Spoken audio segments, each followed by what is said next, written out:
Nous sommes sur l'île Fogo, au large des côtes de Terre-Neuve, en train d'imaginer la meilleure manière de faire de la pêche un métier.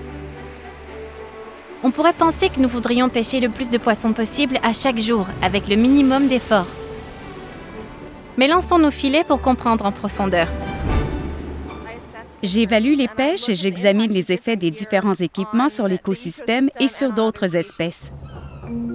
Pour un chalutier de fond, un bateau aura essentiellement un grand filet fixé à l'arrière qu'il traîne au fond de la mer parce que la morue est une espèce des grandes profondeurs. Nous pouvons voir comment un chalut fonctionne sous les vagues en larguant ce modèle dans une citerne anti-roulis. Lorsque l'on conçoit de l'équipement de pêche, c'est très coûteux. C'est vraiment difficile de voir comment ça marche quand il est au fond de l'océan. Quand nous le faisons ici dans la citerne anti-roulis, nous pouvons très facilement faire un modèle et voir comment il fonctionne avant d'en fabriquer un de grandeur réelle. C'est la plus grande citerne anti-roulis du monde, mais elle n'est pas encore assez grande pour contenir un véritable chalut. En grandeur réelle, un chalut fait à peu près la taille d'un avion. C'est immense. C'est un énorme filet qui traverse l'eau. Ici, nous fabriquons un modèle réduit. Il est 8 fois plus petit que le filet réel que l'on voit dans l'eau. Maintenant, imagine l'effet d'un véritable chalut de fond. L'ouverture de la bouche serait 8 fois plus grande et la prise avalée aussi. Ces filets peuvent en pêcher beaucoup et ils sont très efficaces du point de vue d'un pêcheur. Pêcher de cette façon entraîne des conséquences et une de celles-ci s'appelle la prise accessoire, ou lorsqu'on capture autre chose que ce qu'on avait l'intention de pêcher. Donc, on aurait probablement l'impact le plus fort simplement en raison de la grandeur des filets et de l'étendue des zones utilisées. Existerait-il une meilleure option qui utiliserait des équipements de pêche plus durables? Lorsque le gouvernement canadien interdit la pêche industrielle de la morue pour sauver les stocks, cela a considérablement réduit le chalutage en eau canadienne.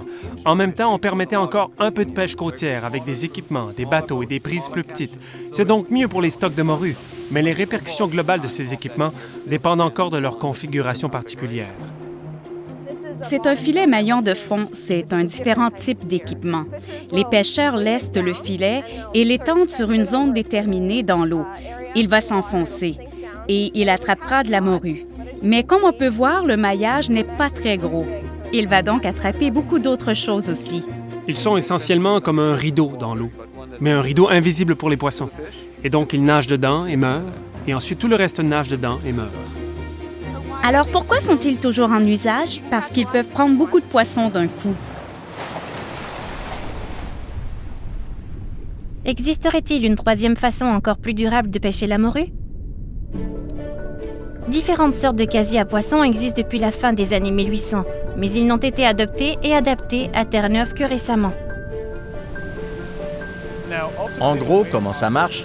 C'est qu'un appât est placé dans le casier. Un gros morceau de poisson puant qui attire d'autres poissons qui voudraient le manger à l'intérieur. Il est recouvert d'un grand filet. Et dans le haut, il y a des flotteurs. Ils traînent le casier. Jusqu'en haut, comme ça. Ils entrent dans le casier par une des entrées qui sont ici. Et ensuite, ils sont pris au piège. Le casier à morue a été spécialement conçu pour attraper principalement de la morue. Le trou par lequel entre la morue est conçu pour attraper une taille de poisson bien précise. Les casiers à morue ne tuent pas les poissons, ils piègent les poissons.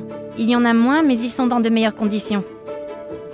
L'avantage de ceux-ci, c'est que même si on attrape autre chose que de la morue, les poissons sont pris encore vivants, tu vois? Ils peuvent donc simplement être retournés dans l'environnement, vivants et non blessés.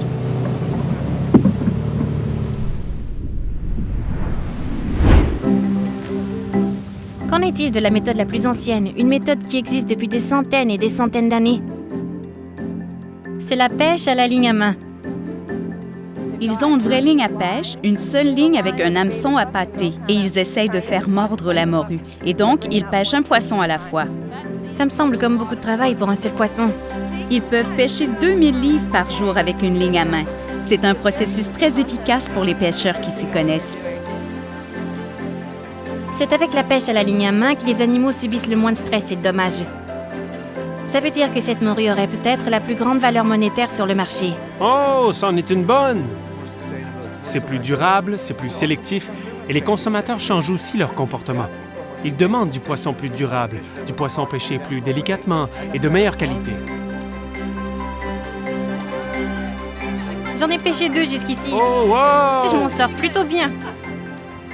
Donc en essayant de trouver l'équilibre entre l'écosystème et l'économie, la pêche à la ligne à main pourrait avoir une incidence globalement positive.